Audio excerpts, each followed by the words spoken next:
everybody. We're so glad you're here joining us at Renegade Con 2020, the virtual edition. And this panel is all about behind the scenes of game development. And I'm Sara Erickson, Director of Sales and Marketing here at Renegade. And I am so excited to be joined by some of the most incredible publishers, designers, developers, a bunch of awesome people here with me today. So I'm going to introduce you really quick, and then we're going to jump into some questions. But while I am asking these wonderful gentlemen all about game development, if you have any questions, we would love to hear those. And we're actually going to be doing those in between some other questions, so you don't feel like you have to wait till the very end. Please post those right away, and we'll try and get those in as we can. So thank you for being here, and we'll jump right in.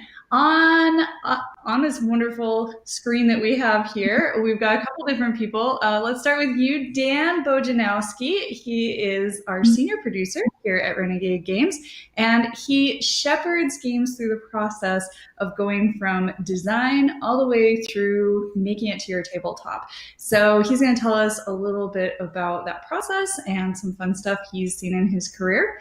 Also, Scott Gaeta, president and publisher at Renegade Games Studios. He has worked at a crazy amount of other companies, so he has lots of experience doing both game development and product development, which is a little bit different. We're going to jump into that. And Matt Riddle and Ben Pinchback here, they are co-designers on a lot of amazing games you have probably played before, including Wasteland Delivery Express Service, Fleet, and our game that we recently put out, Stellar. So they have been in the weeds doing that game design and development for a long time. Also, many of you probably recognize Shem Phillips from Garfield Games. He has made a lot of incredible games in a big world. You'll probably recognize Raiders of the North Sea, Architects of the West Kingdom, and so on. And we're going to jump into what it's like to create not just one game, but a whole series of games with him. And last but not least, we've got Paul Denon here. Hey, Paul, from Dire Wolf Games. And if you haven't played Clank yet, you're really missing out. So Paul is going to tell us all about the beginning of that process and through to where we're at today with some exciting pictures of what Clank looked like well before any of you got to see it and put it on your table. So starting out with you, Dan, I wanted to have you go first because I would love to hear your thoughts about what's the difference between game development and game design, just so that we're all on the same page as we're having this discussion. Sure. So game design is something that I personally don't have I'm not a game designer, have never been a game designer, but work with many talented ones. But game design is the core mechanics, the core game loop creation, the skeleton of the game, and the core game. Once that is established and well thought out and the designers are happy with it, it moves into a process of development where they bring more people on and involve more people in it, and that is kind of tweaking it, streamlining it, making sure it's fun, making sure it's balanced, kind of putting some more meat on the bones, making sure all of that, those core game loops still function in the final product. So it's a kind of a, sometimes it goes back and forth from design to development, but in the end, we have a fun experience. It's balanced. It's a great game for gamers that then goes through another process of product development as well. But that's a different story. But that's design versus development. Very cool. So it's really the refinement. We take that core initial design and we refine it and make sure the experience is correct and good and fun all the way through the end. So That's what we're talking about today. It'll be really interesting. Yeah. So you've been in this industry for a long time. Can you tell us about a few of the games that you've worked on, some from Renegade and some maybe even before that? Sure. Well, the way Renegade works, we have lots of different publishing partners. Some of them, like you see here, Garfield Games, Dire Wolf Digital, those folks kind of deliver fully finished products, and we publish them. Those don't go through a development process internally at Renegade, but the ones that I have more of a hand in, oftentimes start back at a pitch meeting. And I'll tell a quick story about Origins 2018 when I was relatively new to Renegade, and I took over the course of the weekend, the three days at Origins, I took probably over 80 pitches. I did designer speed dating a couple of times. I did standard like meetings that were prearranged. I did impromptu meetings, but I saw over 80 prototypes that weekend. And of those, I ended up signing one game that is now published, and that game ended up being Time Chase, which is a trick-taking game about time travel. And the interesting thing about that particular one was that when I arrived, it was during a speed dating event, and I arrived at the table, and I was immediately I was kind of checked out. I had seen 70 some games, and it's hard to stay motivated during something like that. But I walked up to the table, and the guy had a deck of poker cards and some poker chips, which was, as a pitch, it doesn't have to be fully refined in, Game Crafter and all that stuff. But, a deck of cards is not the most, I went into it kind of skeptical of the concept. And he gave me the elevator pitch because you only have a few minutes to hook the publisher. And he said, it's trick taking with time travel. And immediately I was captivated. Just that hook had me. And then we went through and I played it and I was hooked immediately. But it wasn't anything elaborate. The prototype wasn't elaborate. The execution of the prototype wasn't elaborate, but the hook was good enough to stand out above 80 different other prototypes that I saw that weekend. Yeah, so that's pretty important. I think when you're talking about game development, you have to make sure that the thing that you're looking at the very beginning, the initial design, is something that's worth taking the time to develop, because designing a game might take a long time or it might be very, very fast, but development always takes a long time. Yeah. So you don't want to put a lot of time into something unless you're really hooked right at the beginning. So that's great. Right. Another one that has an interesting little bit of backstory is Terror Below, what you guys now may know as a game about giant worms that are coming up from below and attacking, and you're trying to rescue the eggs and whatnot. That started off very differently when it came to us. Mike Elliott had a design that was good. It was the theming of the game was robots. It was little robots and meteors falling from the sky. Yes, it was robots mining on an asteroid with other like bits of rock falling from the sky to avoid.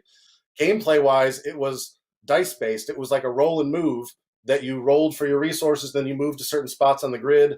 Very different from what it ended up being. So we went through several. We liked the game concept. We liked the core loop of what was happening with kind of random damage and avoiding it, but delivering things around. But we also said, well, let's make a theme that's a little bit more engaging and something that we haven't seen as much. So we both went back to the drawing board as far as the theme went, and as far as the core game. I mean, as far as the game development went, TC Petty had a big hand in adding some different structures to that, keeping the same concept, but really fleshing it out with the fun card-based action point selection, the kind of over-the-top campy weapons and items that we have in there. But we tried a bunch of different things before we ended up on the giant worms. I can't remember. We had just a ton of brainstorms to get there, but really happy with how that ended up in that process.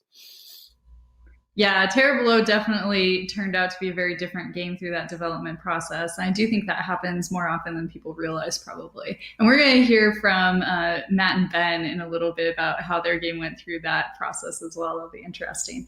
But before we get to them, is there anything that has really surprised you about game development as you've gone through your career and seen a lot of different jobs?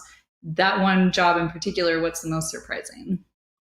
Yeah, I think the most surprising thing is momentum, how important momentum is in a project. And that's just plays a key role in moving things forward. At Renegade, we don't just work on one game at a time. We work on many, and you got to get that ball rolling. We work with lots of different partners, both internally and externally. Game designers, many of you know, most of them are not full-time game designers. They do this on their spare time. They do this in their off nights and their weekends. So getting momentum and getting that rolling, both from a design standpoint, a development standpoint, a product development standpoint, all of that, if you don't get that ball rolling and keep it pushing it up the hill, that game will never get made. So I think that's the thing that really I didn't realize at the beginning, that has become very key, is just making sure that everybody's in the same boat moving forward and keeping that moving. Definitely. So, one quick question from our chat. Tabletop Bellhop asked, how does one actually get into being a professional game developer? This person is very interested in doing that and wondered what you thought about it. Yeah, I it's a good question. There are lots of folks out there who have started companies that are like contracting to be with publishers like Renegade to be developing partners. So that's one way, is that some people do that, and some people work with us directly on that aren't part of a development company. But I would say, if as far as getting started, I think the best way is just to try to find ways to plug in, volunteer your time, volunteer your energy. I know that Renegade does have a testers group that we invite people to be a part of, and we run games through that process, the development process, and have P&Ps and digital demos and things like that. Part of that process is of becoming a developer, I would think, is getting that experience, getting your face in front of designers, getting your face in front of publishers, making sure your input is heard and valued. Awesome. Well, thank you so much, Dan. I'd love to hear more about that, but you and I will have to talk offline later. And if anybody has more questions for Dan, please post those in there. But I really do want to hear from Matt and Ben as well, especially about the development process of Stellar, because I know it didn't always start out how it is now. So do you want to tell us what the game looked like at the beginning and kind of how you got through that to where it is? So I'll start, Matt, and then you can jump in.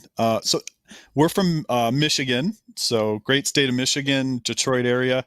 The game actually started with a vacation that I took up north. In Michigan, you go up north. That's what you do for vacation, up to like Traverse City area, northern Lake Michigan type of thing. And there's all these lighthouses up there. So we visited these lighthouses, took pictures, skipped stones. We spent a whole day at this lighthouse, and I thought, this is awesome. There's really no games about lighthouses. I got really excited about it, did all this research, and then kind of the way me and Matt will work is one of us will put a game about 20 to 30% together, show it to the other guy. If we're both excited about it, then it kind of gets traction. So I had kind of put this lighthouses game together. The first cut it was going to be like Splendor, but with some player powers and this and that. And long story short, lighthouses in the Great Lakes was a little regional for I think the greater audience. So after about a year and a half of working on the mechanisms, and if you've played Stellar, the real core to the game is that little math trick where you have a hand of cards and you have to play a number to one place, and that'll pull a card off of the selection queue and it'll put it in the other place. So there's that whole little puzzle that really makes the game go. And when we played it with Dan, I believe it was either a Gen Con or Origins a year or two ago. I think it might have been Gen Con. I mean, he immediately just loved that little puzzle. And Matt, you can jump in, but I don't think it took long to realize, though, that the Great Lakes kind of lighthouses was a little regional and was going to kind of hamper maybe the broader appeal of it. And go ahead, Matt, on how we kind of ended up on where we landed on it. Yeah, for sure. I think that was, of course, an aspect, right? Availability, but also I think one of the things I'm going to give Sara credit, I think. Yes. In the Slack chat was like, somebody said that, hey, we're getting less attractive instead of more attractive. Maybe it was Scott, maybe it was Dan, I don't know. I'll pick Sara. This is the game, not me and you, Matt. The game over there. The game, right? I'm never over the course of the game. Yeah. So, game, you play it, right? So the whole earnest of the game was to set this cool lighthouse up, and at the beginning of the game, you had a lighthouse display, which is a set of base cards, and you'll still see that in Stellar. It's now it's the telescope scene, and that was literally a physical lighthouse, with the base and the tower and the bell and the candy stripes, the whole deal. And then over the course of the game, you would play these pictures of real lighthouses, that we had stole from the internet, and put them on top of your lighthouse, and you've got your Huron lighthouses and your Superior lighthouses. So even beyond the fact that lighthouses are relatively regional, and I think folks outside of even the Midwest may not quite appreciate, the magnitude of a red and white lighthouse from Michigan. It was also the fact that, you end up with a less attractive tableau as they say, right in front of you, right? And the idea was, well, hold on, we need to make something that after you play, you have this cool thing to look at, right? You can Twitter it and Instagram it and all that kind of stuff. And I think whoever it was that had the great idea referenced Bloom, I believe. And same kind of thing, right? You build these cards into a flower and it's very pretty when you're done. So the thought process behind simply getting a theme that allowed you to build a beautiful picture while playing all the cool mechanics that Ben and I came up with before was great. So then it was just, what was that theme? And I don't know whose idea it was to be space, frankly, but it wasn't, like alien space, right? It was science space. And I think that, frankly, is what kind of set apart that theme, even from the fact that there's no shortage of space games in the world, Renegade everywhere. But the fact that it is, scientifically accurate, and then finding that artist that did a beautiful but realistic, art style for each of those different celestial bodies really made the whole thing fit. So, I mean, again, Ben and I are really easy. I say that all the time. I mean, we love theme, and some of our games are theme first, but this is a card game with numbers on it. So it was a card game with numbers on it. And then the theme has to kind of make sense in the context of what you're doing, more so than it being like a thematic stargazing experience. I mean, it kind of is. But the reality of it is, we were really open to working with publishers to make the best possible product. That's what it's about. So, if that means changing the theme, then hey, let's give it a shot and change the theme. I think one of the things from a designer side that's really important with working with good developers like the Renegade team, when you're designing a game, you're generally like probably to it. If it's anyway a year, probably 2 into it, if you're pitching it and it's good enough to get the interest of a publisher, you are way too close to that game after 2+ years to really be objective about a lot of the mechanics, about how hard the game is, quite honestly, because when you play your own game for 2 years, you're awesome at it. You're really optimized. You can't go back and play it for the first time again and have that first player experience. You're too close to the theme. You're too close to everything you've put into it.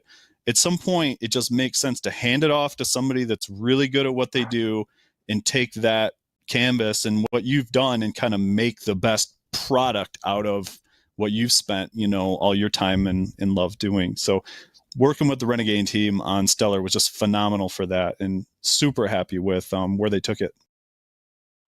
Yeah, I do think it's really interesting that game development can have sort of these different chunks and they can take up different amounts of time. You guys put out a design and sent it to us that was just so tight that we couldn't really do a whole lot with that. It was just already mathematically pretty perfect.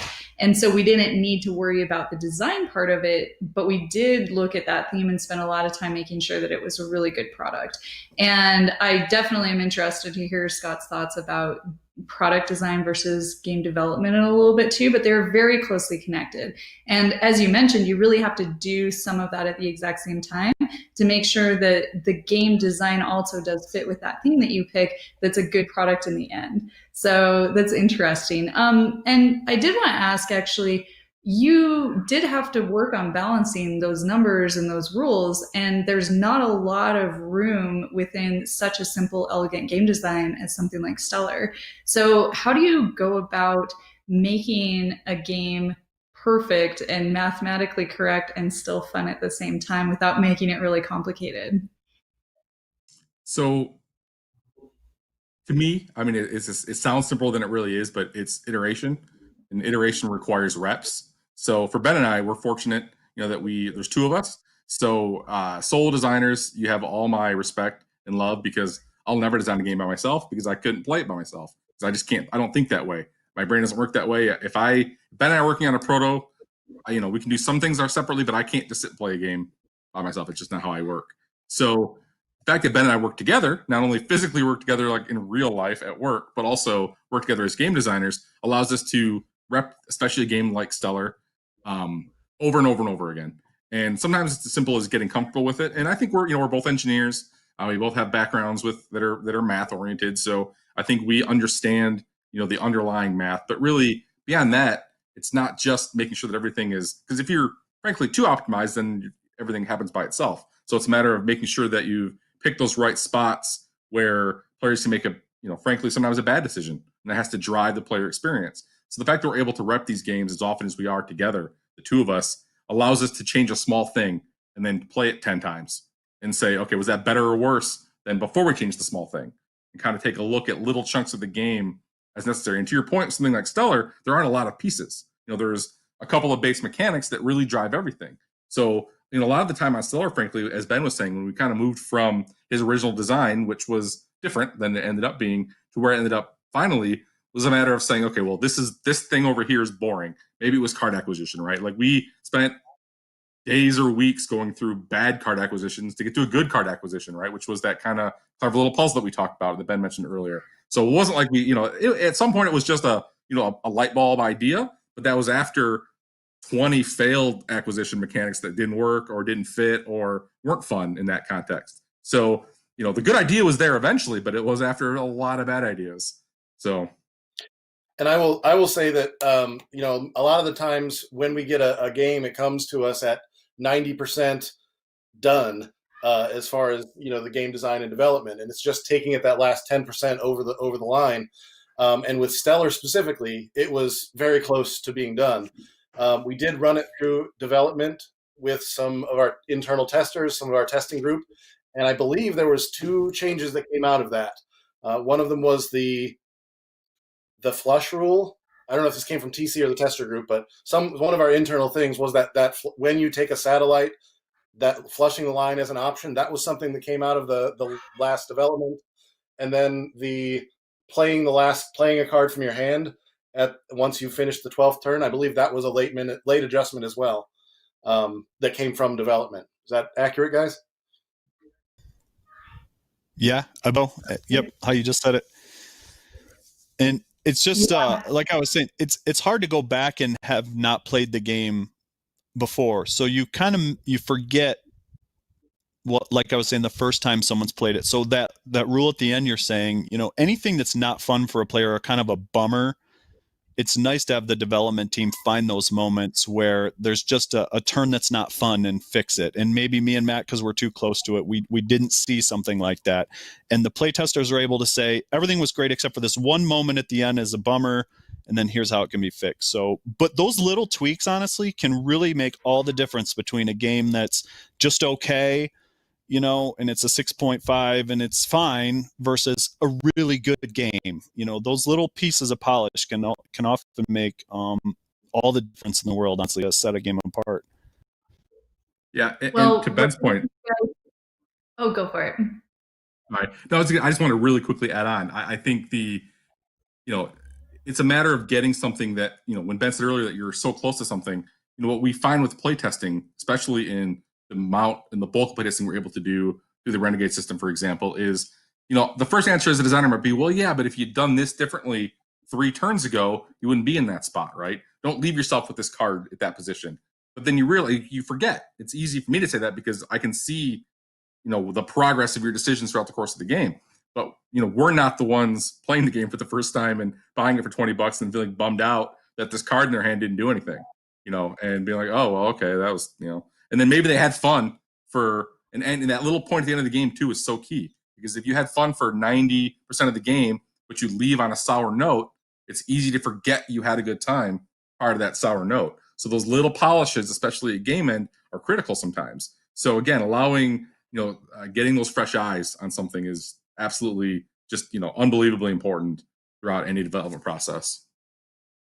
Well, I think you guys really nailed it. Stellar is just such a beautiful, elegant game. And with such simple rules, you really can just jump into it and start enjoying it right away. And when you're done with it, you feel really satisfied and realize there are all these things you could have done a little bit better and you want to jump in and play it again. And that's the kind of game I really enjoy. So I think you guys knocked it out of the park with that. So thank you. So moving on from Stellar just a little bit, we are going to chat with Shem Phillips. So Shem, how are you doing this morning? You're a little bit farther away than the rest of us. Yeah, a little bit. Monday morning over here. Excuse me. Doing well. Nice, nice. So you've designed not just one game, but you've designed a whole entire series of games that is also within another series of games. This is the Fabergé egg that just keeps going. So starting out with Shipwrights of the North Sea, When you were designing that and thinking about the development of it, did you realize that that was going to be part of something bigger? Because after that, you then went on to make Raiders of the North Sea and Explorers of the North Sea, and then even went on past that when you were done with that series. So what were you thinking when you were making Shipwrights? So that game actually started out with the mechanisms first.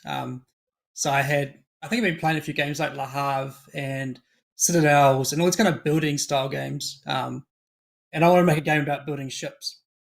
And I think in the early stages, I thought I'd like to have a game. Well, it's going to be a card drafting game.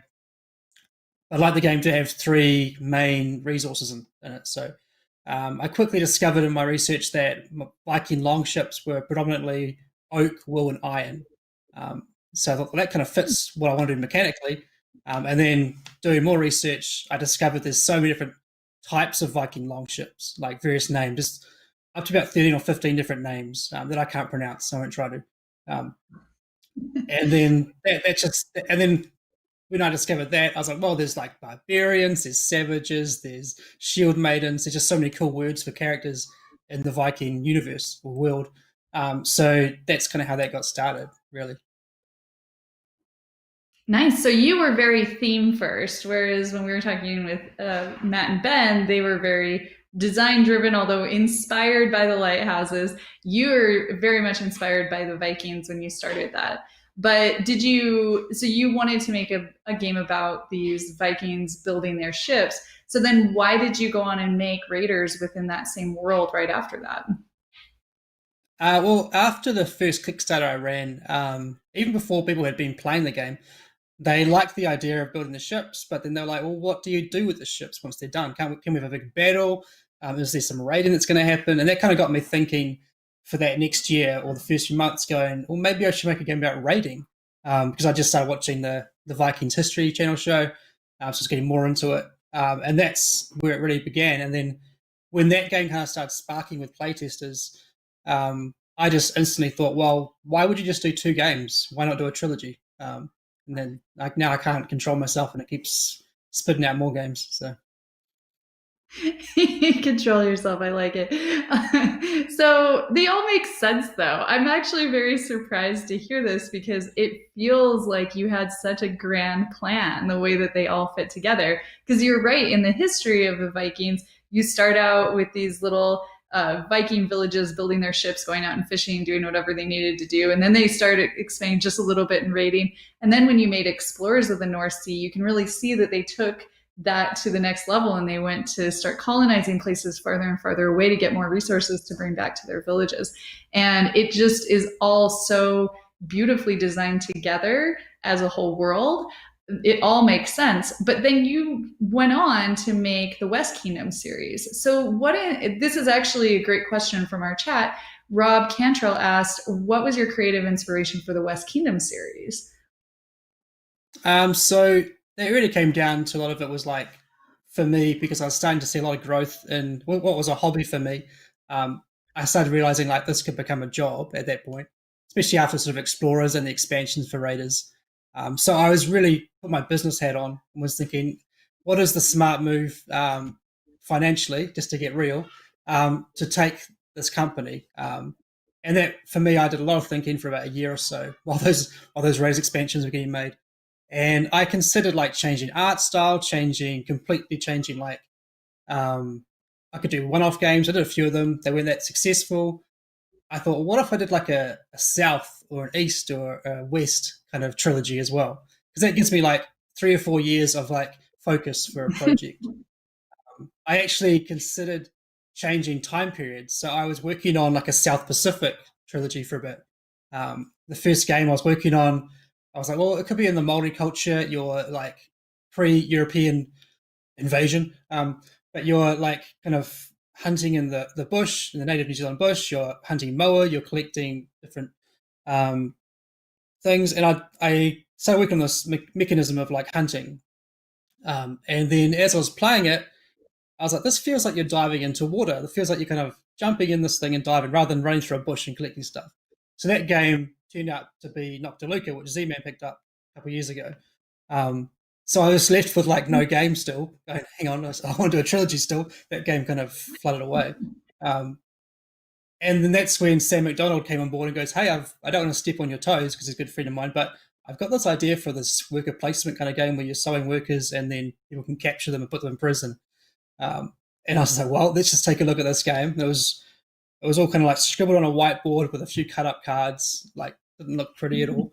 But after 1 or 2 plays, I couldn't think of any other game that had this kind of worker investment mechanism. And then we just decided, let's just do this. We tried to tweak the theme a bit, and in the end, it was like, this feels like medieval France. That's what it feels like. So that's what kind of led to doing the West Kingdom, because I was thinking, do I change time periods? Do I change the art, everything like that? In the end, it was like, this just makes sense to keep it in the same look, keep it in the same kind of feel, but let's just change the color of the boxes so it's not overly confusing for everybody. It's the same thing but different. Yeah. Well, that's really interesting that Sam came to you with the worker placement thing, because I think that that's one thing people were really surprised about with Raiders was that it was still worker placement, but in a totally different way that they hadn't thought about using that before. And then Sam comes along with the West Kingdom series and does it again with architects. It's still worker placement, but nothing like what we'd seen before. And then again in Paladins, and I can't wait to play Viscounts and see how that does it as well. So why worker placement when you're thinking about game design and development? Is worker placement one of those types of mechanics that's just easier to modify and make something new and fresh out of? Or do you just personally really love it? Or did Sam love it? Do you want to talk about that for a minute? It's one of those things that I think it looks like that on the outside, but for me, it doesn't feel like that on the inside. So like, I've never gone out to go, I want to make tons of worker placement games. That's what I want to focus on. I love them. I want to keep making them. It's never, ever been a thought of mine. I think with Raiders, because that was theme first, I tried about 8 or 9 different games before I landed on that idea. So I'd done a few more like dice-focused games or card-focused games. The ideas of having crew and they can die was always there. But then the mechanisms were very different between different versions we had. But obviously landed on this kind of worker placement-ish style because I think at that time I was playing tons of worker placement games and I enjoyed the action selection of them and then the natural interaction that happens with that mechanism. And I guess for Sam, he probably had that same kind of experience of like, he's played a lot of different games and then he's kind of sat up in a few worker placements and Euro-style games.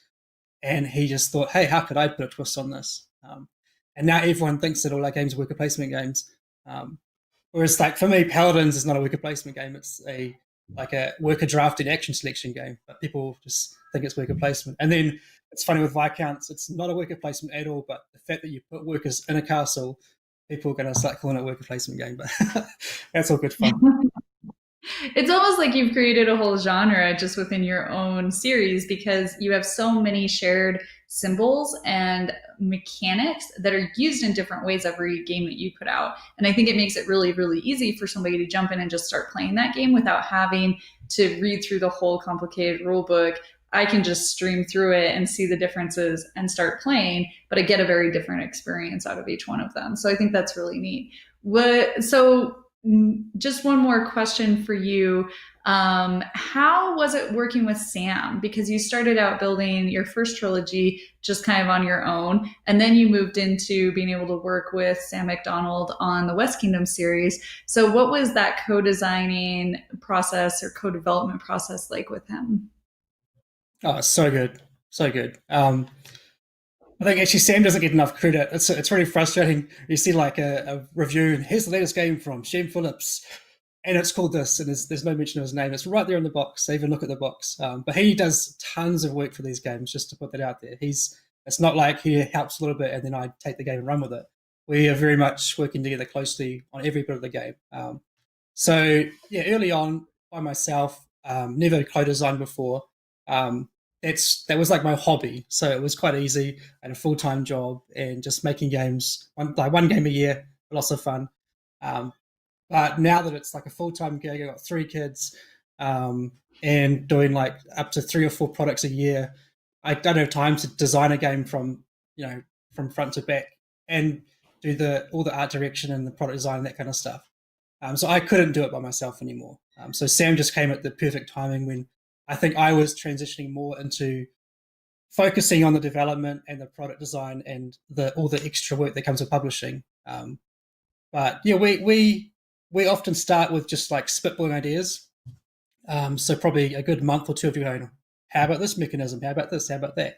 And then there's a good sort of 3 months of design work where we just it's like that, from that whiteboard stage to a stage where I can produce a really simple prototype using like black and white printing, to almost final, like we're starting to chuck in temporary art or just backgrounds with all the icons as they might appear in the final version. And then there's a big chunk of probably 3 or 4 months of development, which what Dan was talking about, where it's like taking this thing that's working and then making it a really, really good game. And that's kind of what we focus on a lot. I think Sam and I are both more developers than designers, but we just slog it through that design phase because we have to. That's fair.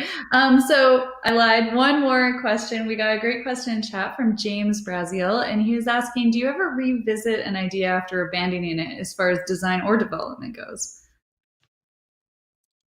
Yeah, we do. I think it's quite funny actually, because we changed stuff so drastically at the start.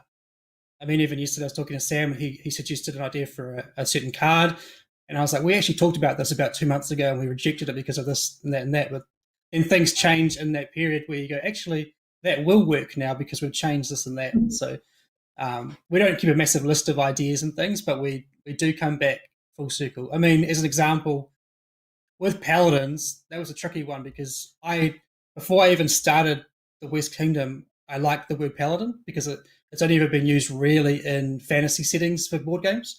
There's no games called Paladins or Paladin. I thought it was a strong word that like sounds cool when it speaks of like knights and strength and that kind of stuff. And when we were creating this idea, in my head, I was like, there's 12 Paladins in the stories and the lore. That's like, it could be a deck of 12 cards. I was thinking like Citadel style, numbered cards maybe. And then I also visualized like, how about there's like this long board where cards kind of stream in towards the central city. And we had that in our mind, long board, cards, 12 Paladins. I had no idea how to make a game with those mechanisms. What the heck would these 12 cards do? All that kind of stuff. And then Sam brought in the idea of this action-taking board, and that started to develop the game. And we did tons of different stuff. And by the end of it, we're like, hey, we've got this long board with cards floating in. We've got a deck of 12 Paladin cards, and it just kind of worked out. So all those ideas you have early on can sometimes end up coming right back into the mix at the end, even if you don't know how to put them in at the start anyway. So that's the fun of design and development. It's really interesting. It sounds like you and Sam do work really, really well together, and it's always nice to have somebody to bounce ideas off of. So thank you so much for telling us about all of your great games. I am very excited to see Viscounts, and that's actually on Tabletopia this weekend if anybody wants to go and try it out, which I will have to do later. So thank you.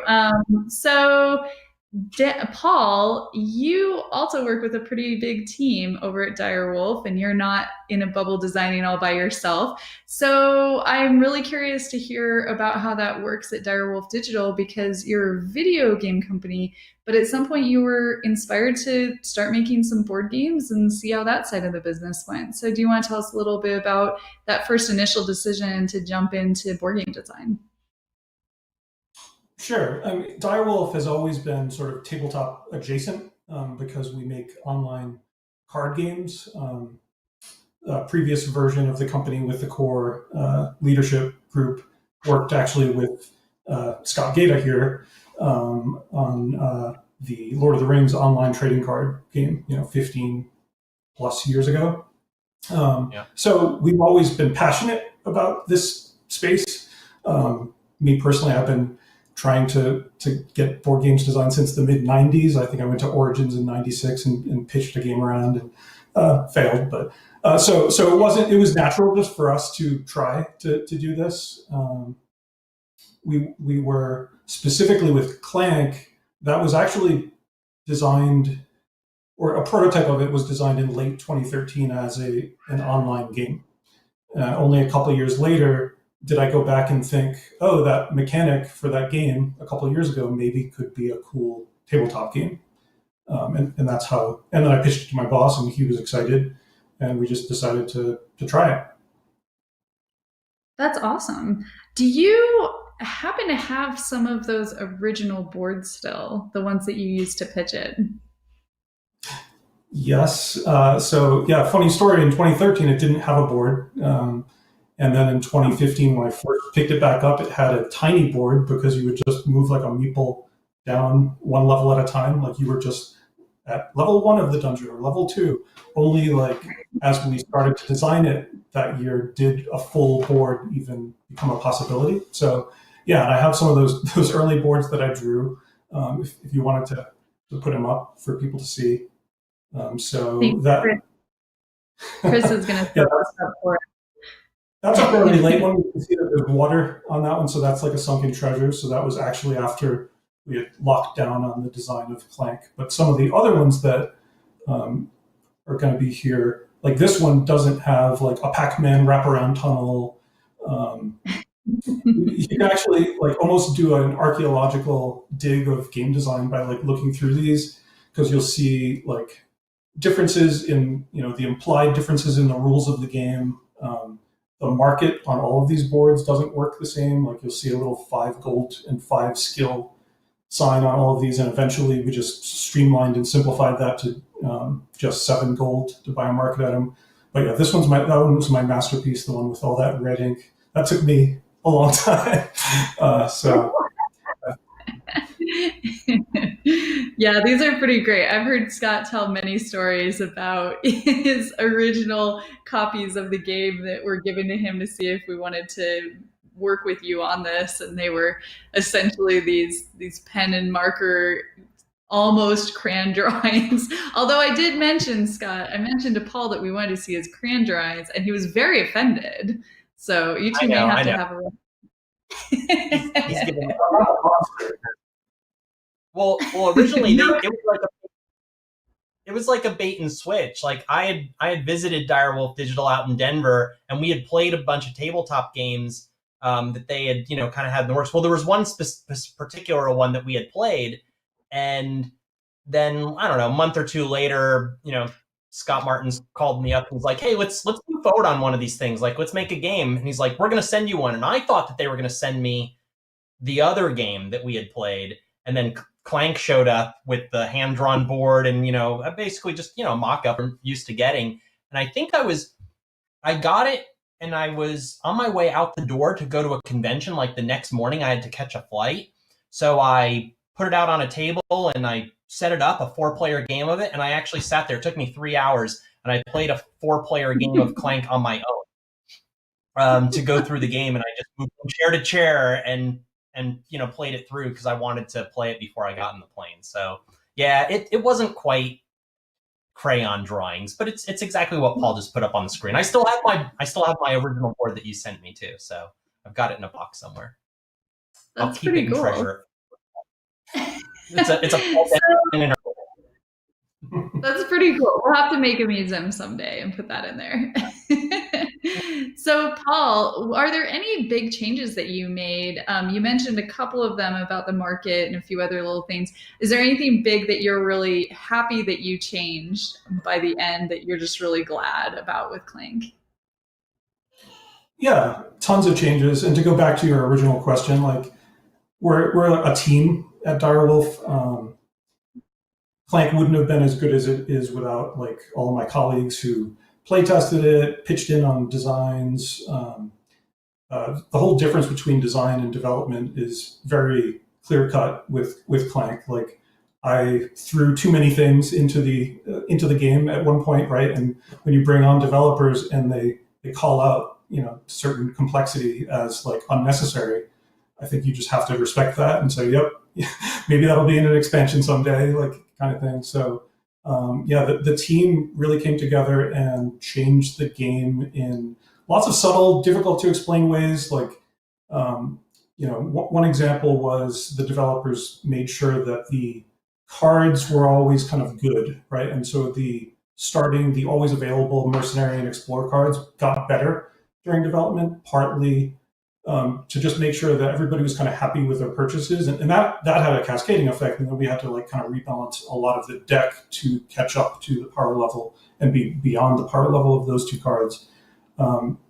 So yeah, like tons of changes during development for Clank. Interesting. Yeah, it seems like you must have spent a ton of time developing this game because it's so clean. And when you pull it out of the box right away, it's just so easy to get it going and really have a good experience. And I agree, there's nothing that feels bad, but there are these really tense moments. And what I love about Clank is that it's hard to get that tension in a board game because there's nothing pressing you for time in most games, although we have things like Fuse, but you're kind of sitting there at your own pace doing things. But the tension of pulling something out of that bag is just intense. Did you always have that bag in the game from the very beginning? Yeah, that was the thing when I thought about it in 2015 about the previous version, the digital version. In the digital version, Clank itself was in the game, but it wasn't the core mechanic. And then I was thinking, hey, what if that was the core mechanic? And then it became all about how noisy do you want to be? What kind of risks are you taking? How deep are you going? So yeah, everything was kind of built around making noise. Theme kind of then created a lot of the mechanics around it. So has the theme always been about being an adventurer and raiding these dungeons? Yeah. Actually, in 2013, I called that prototype "Escape from Dracotraz," and you had shackles around your legs because you were imprisoned by a dragon, and you had to escape from his prison dungeon. That obviously went away with regular Clank. You were more entering the dungeon and then trying to leave, but that was the origin of making noise. Was that your legs were manacled. And that's why you have these two really bad cards in your starting deck that make noise. Because otherwise, why would you want to make noise in a game about not making noise? I see. That does make sense. Although I do think it also makes sense that you have a lot of shiny, fancy armor on, and sometimes it just clanks together and you make some noise. So I think either way, you're good. So last. Oh, go for it, Scott. No, go ahead.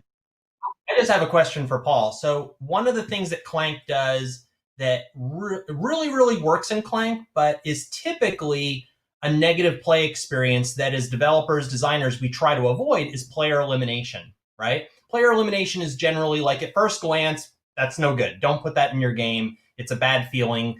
People get knocked out of the game and then they go make a sandwich and they don't get to participate until the end. But Clank has it and it works. What was that always in the game from the beginning? And was there any debate around whether or not it would work in that game? It was always in the game, and I think that is the lesson there is every rule is made to be broken, right? Like I agree that player elimination is generally a negative mechanic, but if you scientifically build a game and you just like eliminate all potentially negative mechanics, you might end up with this saccharine game that feels just like every other game. So don't be afraid to embrace, traditional negative things as long as you can, comfort them, in fun stuff. And Clank, I mean, the mathematical reason why it's not particularly crazy in Clank is that you spend a lot of turns playing, and then once somebody is eliminated, it kind of crescendos towards the end really quickly. So it's not quite dangerous. Right. And you do choose your own doom, right? Like I drown in the Sunken Treasures board a lot, but it's my choice. Like I'm pushing my luck as much as I can possibly get it. And, I wind up drowning. So whatever. Cool. Sure. All right. Sorry, Sarah. I didn't want to cut off the questions for the audience, but that was something we had never discussed. So I wanted to know for myself. Yeah, that is really interesting because it is hard to find a good balance for things sometimes. And I do really appreciate that you said, we're going to do this anyway, but we're going to do it in a way that feels good and is fun. So I actually really hate player elimination in every other case, but I think it's great in Clank. It makes it more exciting. So we did have a question from the audience. Matt Teitelbaum is asking about Clank Legacy. He says, Clank Legacy knocked my socks off and is amazing. Can you talk about how you went about adapting Clank to legacy mechanics? Sure. So we partnered with Penny Arcade and wanted to have Clank tell a story within their world. So legacy games are quite good. And in fact, you could argue that story is the most important part of a legacy game. So Andy was assigned the principal designer of the project, and he pitched a lot of like how might this work. I helped him refine like how do we inject story into the game with the waypoints and things. I think it comes naturally because I think Clank is a theme first kind of game. Like you do feel like you're on an adventure, and adventures are good for stories. So we just tried to inject Clank with as much story as we could. Definitely. Yeah, that makes a lot of sense. All right. And then my personal question, tell me about Mr. Whiskers. Has he always been in the game? Did you add him as part of your development process? Or any other things you want to tell me with Mr. Whiskers? I'm excited. Sure. So my boss likes to make fun of me as like the cat guy. And that would be the lie, is that I'm the cat guy, so I had to have a cat in the game. So you could believe that if you want. But the truth is, I was looking for cards of a different kind than the other cards. Clank decks are filled with lots of traditional fantasy, almost Lord of the Rings-esque kind of, some parody cards. And I was looking for something different, something that would give it its own unique identity. And again, because it's theme first related to sound, I thought like, well, what about animals? You've got classic cat that could be sneaky and also a little malicious, a little like kind of like knocking things over. And that's why Mr. Whiskers can trigger a dragon attack to try to kill your fellow players. And on the opposite side of the spectrum is the Monkey Bot 3000. The opposite of the sneaky cat is the monkey who just makes a ridiculous amount of noise. In this case, we went to absurd levels with it, making him a robot monkey who has symbols attached to his shoulders and just like clanks throughout the dungeon because it doesn't care. But it's still a fun card to make, to buy in the game, even though you're probably going to die before the other players. I love all the cards. That's pretty amazing. Yeah, it's fun to just read all the little flavor text on the cards and then think about what would be happening in the story of this game when you have this huge robot with symbols on his shoulders clanking around. I think that's really fantastic. Well, thank you so much, Paul. That was a great little insight into what happens over at Direwolf with Clank and the beginnings of that. And I loved seeing your boards. Those are really neat. So thank you for sharing that with us. We have one last person to talk to. So Scott, we have talked a lot about game development, a little bit about design, but that's really only part of the story. We can make the best, most well-designed, perfectly developed game in the world, but it doesn't matter if we can't get it to people in a way that they enjoy. So you can tell us a little bit about the difference between game development and product development. Sure. So, I mean, really all these things in my mind are, they don't exist in a silo on their own. They're all intertwined. I think everybody's heard like some really good examples, from everybody else, is how you present your game to the world, like will make a huge difference, right? It's not just theme, it's even mechanics, right? Is your game appropriate for the audience that you're trying to reach? That's usually where I start. Is who's the audience? Like who do we expect to play this game? And then is this game experience appropriate for that audience? Are we giving them what we want? Are we giving them a surprise? Like sometimes people don't know what they want until they experience it. So that's fine too. Like I really like Paul's comment about just because something is traditionally a negative doesn't mean that we can't break that rule. Like that's very exciting. That's like, the example of Clank is part of the reason why that game has done so well, is because it does take some things that are often perceived negatives and turns them into a fun experience and does it in a very creative, innovative way. But yeah, I think there's so many moving parts to create a good product. And I say this to, there's been designers where they say, this is my vision. I don't want to change my theme, or I don't want to, as it's going through that development process, I don't want to make this mechanical change. And sometimes it's not the right call because you're going to wind up with something that's not going to speak to the intended audience.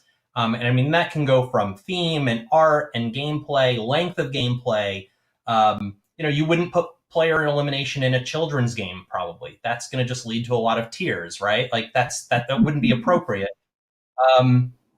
And then it goes beyond just all those things as well. Like, what time of year are we going to release this game? Those are important things too. Like, maybe a family game should be released in time for Christmas. We might want to put that out in September and be able to have it on shelves. And how is the marketing going to sync with that?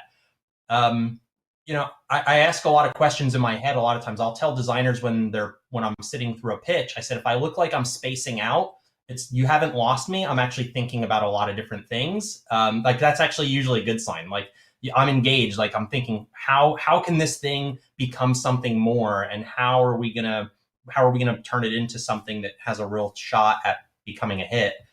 All those things are important. What markets, what will it do well in? What channels? Is it language independent? Is it going to be easy to localize?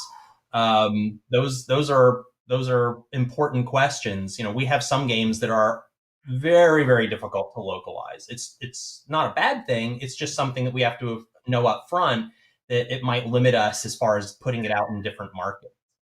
So yeah, product development to me is part of that process, and all those other pieces of the process are part of product development. It's a very tangled web, and when you can do it right more often, you're just going to wind up with something really special at the end. And I think that I say this to designers a lot, is don't be too precious about your original intentions. It's a collaborative process. Be open to some of these other things that might make your thing better.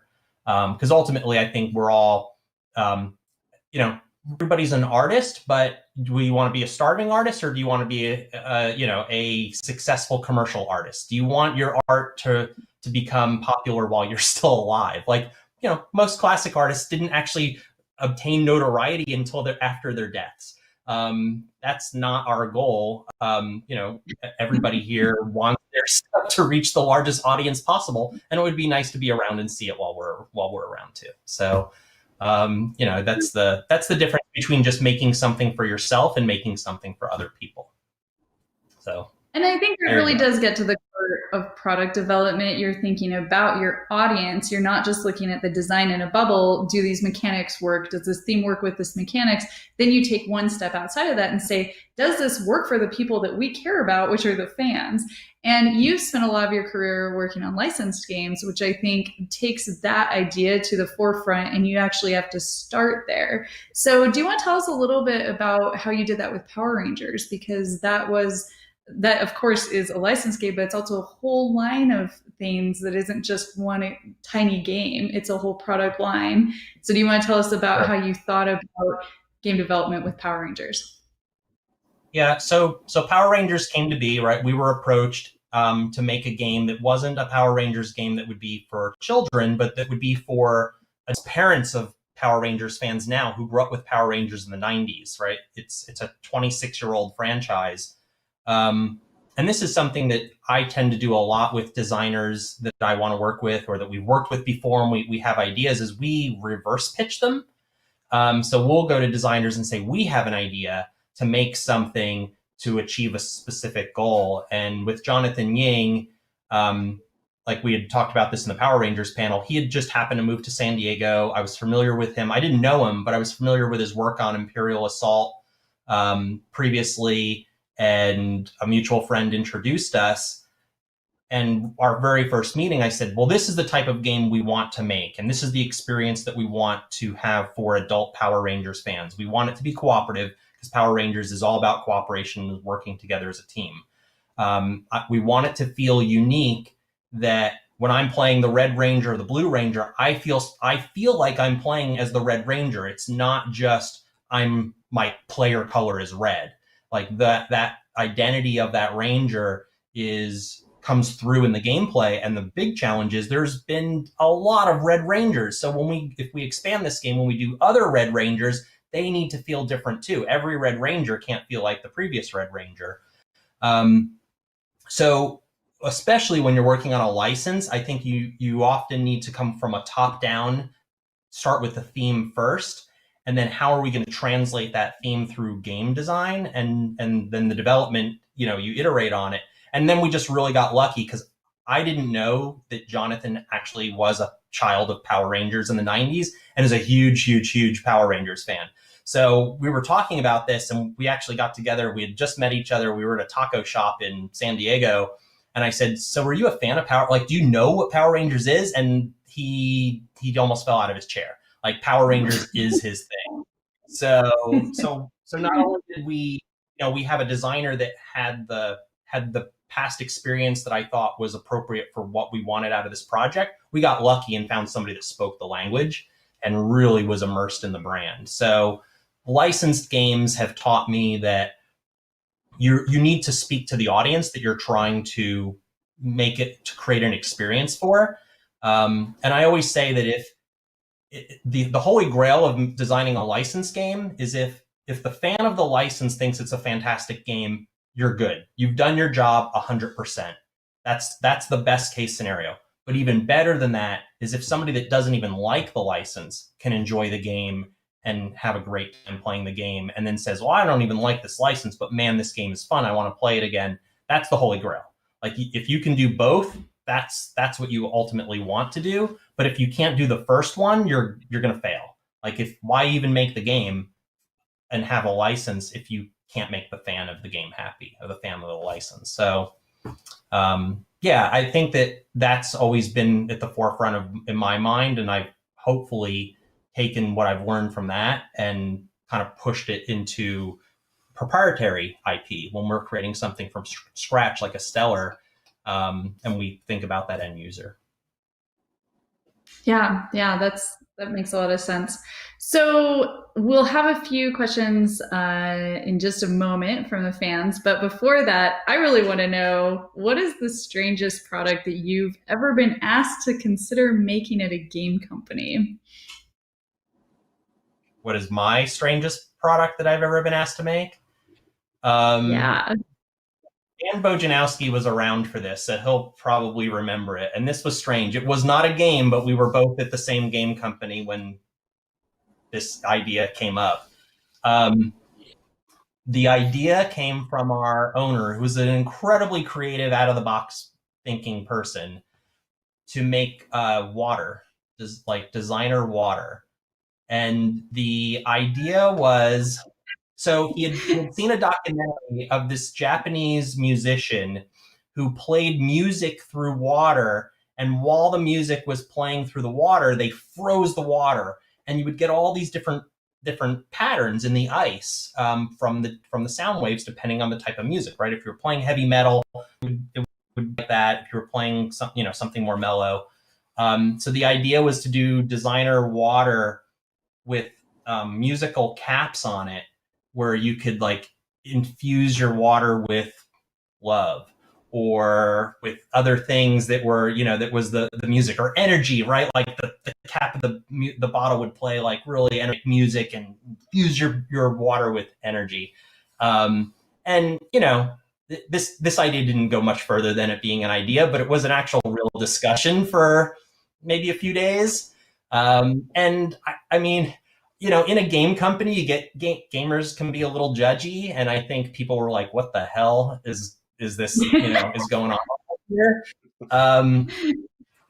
But Wow. but I also kind of appreciate that, because it's very creative thinking. It's really interesting, and maybe we weren't the company to do it because we were a game company, and what the hell do we know about getting into the water business?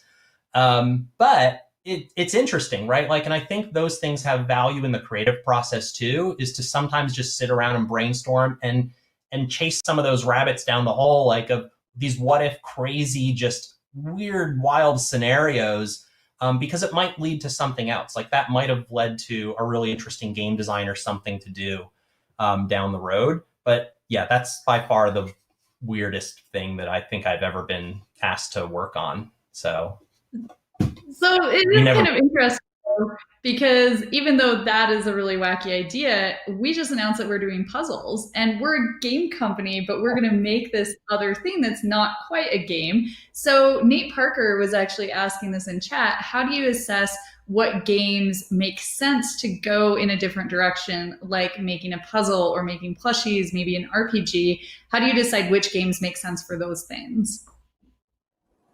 what games makes for those types of things. Well, so I think that like one of the puzzles that we're doing is using a new piece of the Miko's art from one of Shem's worlds, right, from the North Sea trilogy. Right there. That right over Dan's shoulder. That trilogy of games and that world has become really fleshed out and has developed a following, right? I think a single one-off game is a game. Once a game develops a serialized experience, or you can expand it and come up with multiple experiences within that same world, now it's a brand. And I think that's the difference, right? So the North Sea stuff, Shem's stuff has become a brand. And now those brands are able to be extended, right? And puzzles are an extension of that brand. Or something like Katie O'Neill, right? T-Dragon Society, Oni Press has done plush, because if you read the T-Dragon Society, it's about a bunch of little cute dragons that grow tea off of their bodies, and you pick it, and they're almost like bonsai trees, but they're alive little mini dragons, and they're very finicky and hard to care for. Why wouldn't I not want to have a little plush dragon with little tea growing off of its head? So, those brand extensions, right? You've got a plush of one of the dragons, right? So those are the things like where you can take something and build it to become more than what it was on its own to start. Like Clank, is also in that realm where I would want to wear a Clank t-shirt. Like we should do Clank t-shirts, right? Like that sort of thing. So those brand extensions are cool and fun and help enhance the experience. Yeah, that's really interesting. So make water. Water may be a little bit past an easy step. Puzzles are a pretty easy step. A lot of people who play games also like puzzles, so it makes sense to try and give them something else they can do on their tabletop. Water is a little out there, but that's okay. Good for the creative process. So another question, this is for Scott and Dan. How close do your developers work with the designers? So in the case that the designer hands over the game to Renegade, then it's left with Renegade to develop, or is it a conversation between the developers and the designers? I'll let Dan answer it. He's in the middle of that all.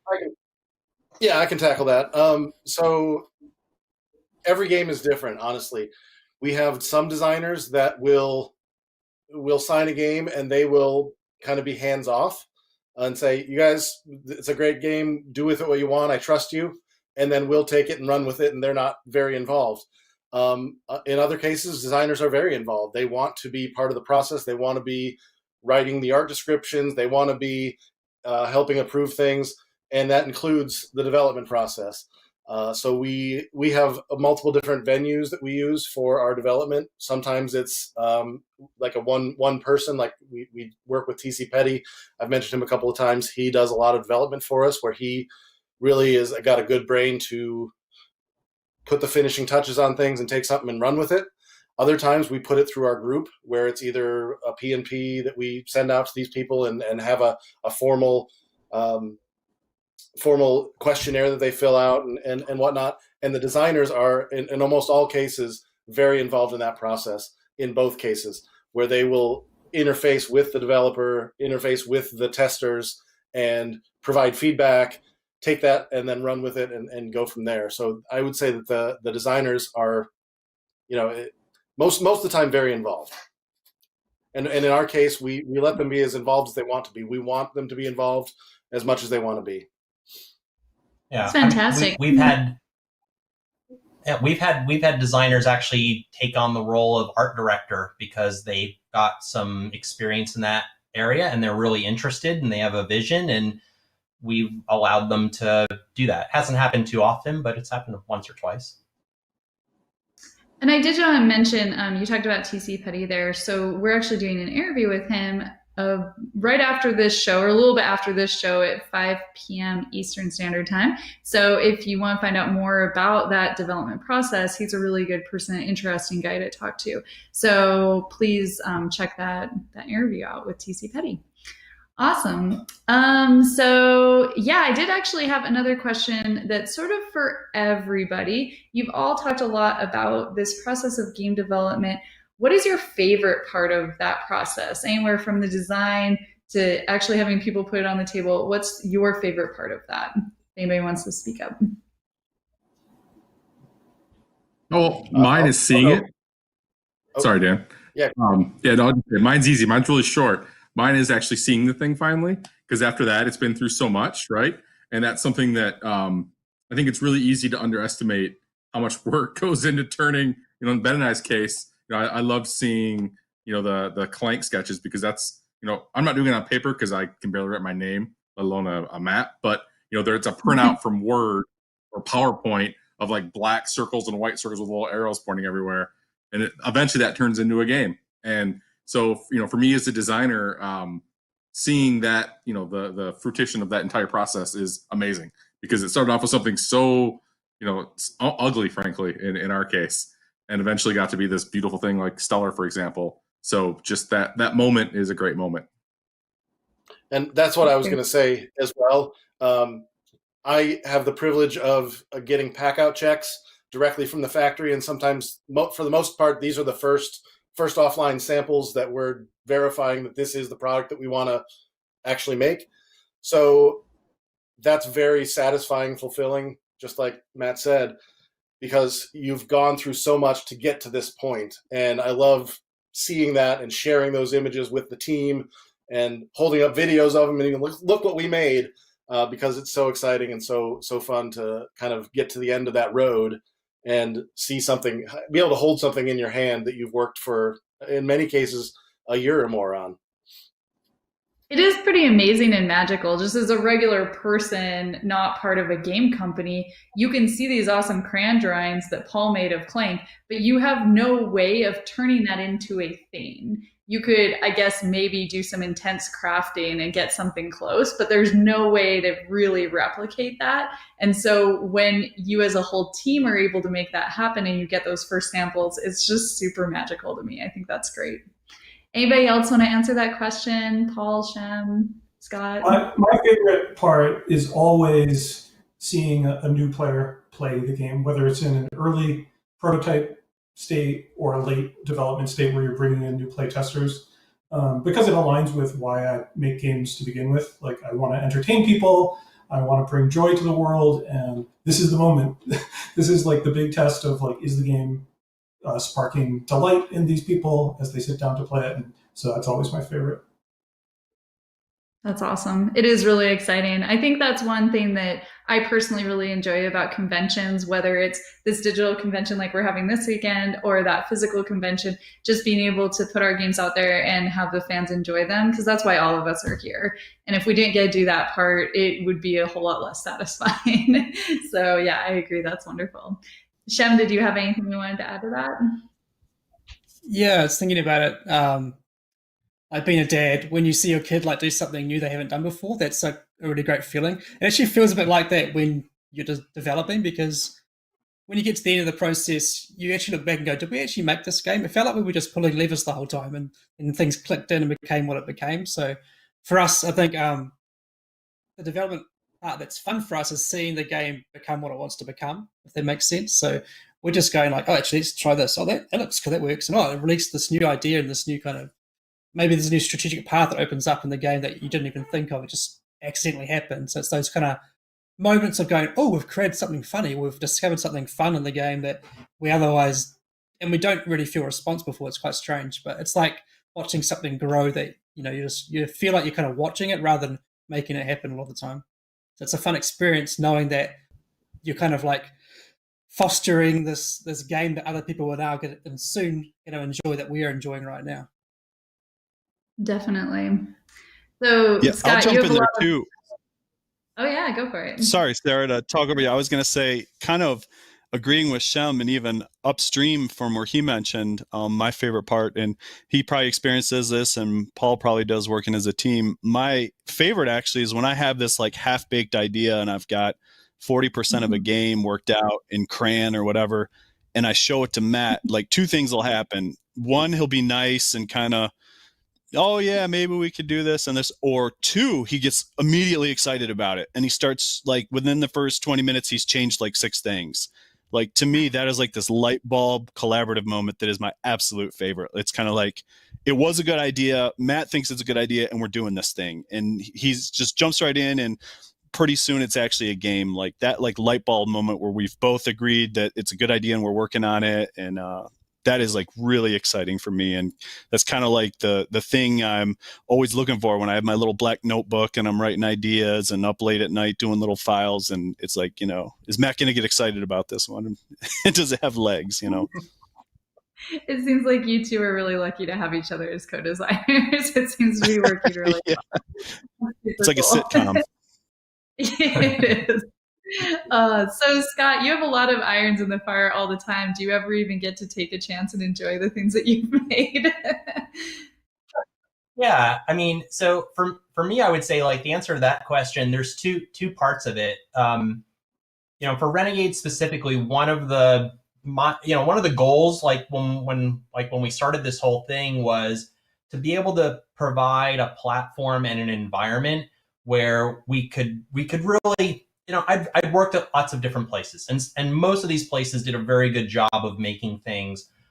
But there's always issues. I've ever worked in a big company and that sort of environment, and I really wanted to have a culture that kind of cut through the crap, right? And just said, like, what is the structure that we need to have internally to allow people to do the best thing that they can possibly do, right? So whether there are outside game designers or internal resources or artists and writers and editors and everybody else. So the two things that really excite me and make me really happy is when I see it working internally and a project is just like firing on all cylinders, everybody's working on it. You see that sometimes there's a debate, right? Not everybody doesn't always agree, but that's part of the process. But people aren't digging in their heels. There's no politics involved in it. It's just everybody cares about it and is passionate about it because they want to make a good thing. So, Dan is in the trenches a lot more than I am nowadays. But we operate in Slack. So one thing that I do is I'll go through Slack and I'll just read all the comments. I read all the threads. And a lot of times I'm doing that towards the end of the day, especially on projects that I'm not as hands-on on. And that's really, really satisfying. Like, I sleep better that night, and I'm like, wow, it's working. People are doing their thing, and we're helping make that happen. So that's really satisfying. And then the other piece of it is Paul touched on this. Nothing is a better feeling than seeing people excited about the thing that we all made. Going to a Gen Con or something and seeing people running to the booth because they want something that's new that's the best feeling in the world. Because all of us together made something that is important to people. And we're, I say this all the time, like internally, like people interact with us because they choose to. We are not, I said this in another panel, we're not the DMV. You don't have to deal with us, because you have to renew your driver's license. Like, people choose to spend their free time with us. And that's the greatest compliment anybody can ever pay us, is that they've chosen to interact with our stuff and care about us. So yeah, those two things, like when I see the creative process is just working and people are just, doing their thing. And then when we reach the end fan, like, there's nothing better than those two things in the world. So that's it. That's awesome. Yeah. And, I think that's a really great place to end this. Essentially, you told us that game development, game design, all this is about refining it and making it wonderful for the fans, because that's really where it's at. So thank you all so much for coming to this wonderful panel, for being part of it, on all of you who are part of the panel, and then also everyone who watched and asked these amazing questions. If you do still have questions, feel free to post those in chat, and we'll do our best to get you answers as best we can. And yeah, thank you for joining us for this whole weekend. Enjoy the rest of Renegade Con. Bye. Thanks, everybody.